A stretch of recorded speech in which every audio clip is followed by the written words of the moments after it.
Good morning, I'm Matt Weidner. It's the first week of 2011. I want to focus on where we're going in 2011 and then take a look back at what happened in 2010.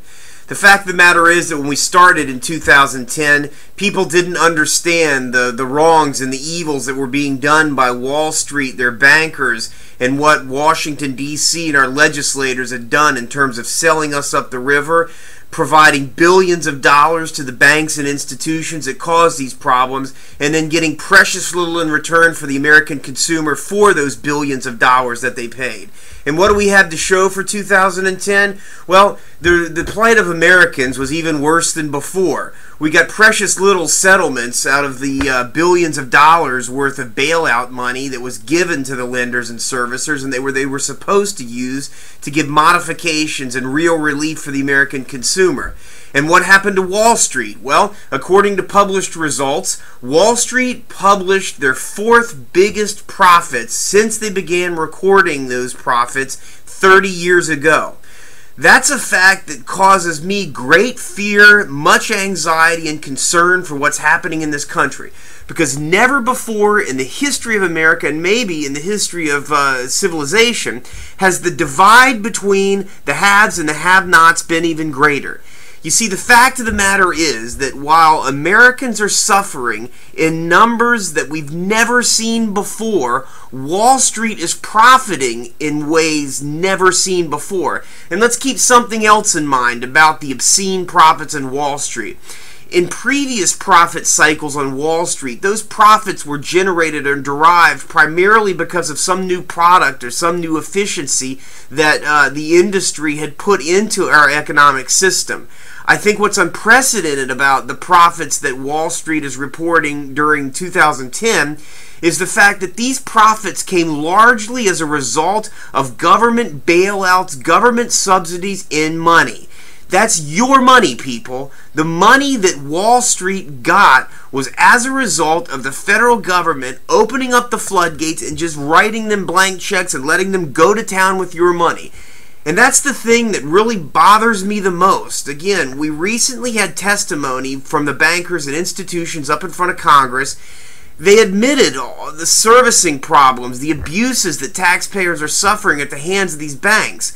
And you know what? If the American taxpayer were suffering these abuses at the hands of these private companies, and the private companies weren't getting anything out of the American taxpayer, out of government, then I'd have a far less sympathy for them because, hey, these are businesses and they're surviving and they got to cut deals and bad deals with consumers if they're going down the tubes.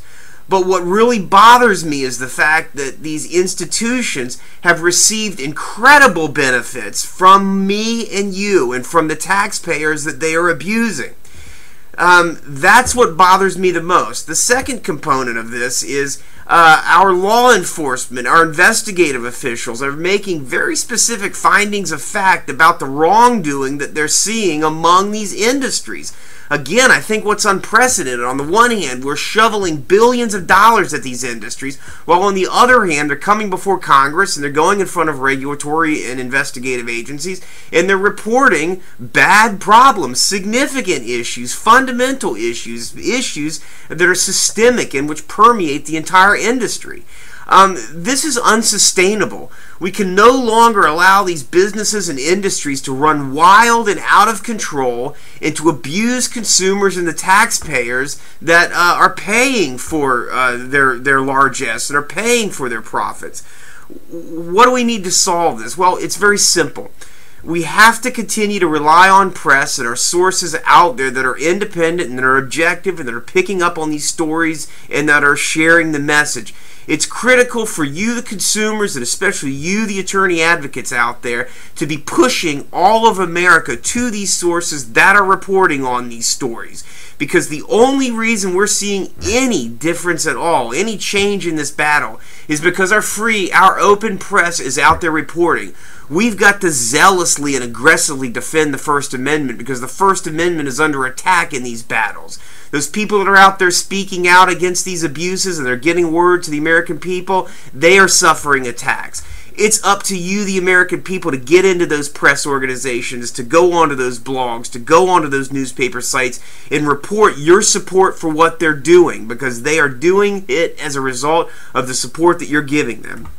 Ladies and gentlemen, these are critical times in this country. If we don't rein in this debt monster, if we don't rein in these corporations and institutions that are running out of control, our American ethic, our American Gothic, these stories of our freedom, our justice, our liberty, our First Amendment, due process, all that, they're thrown out the window.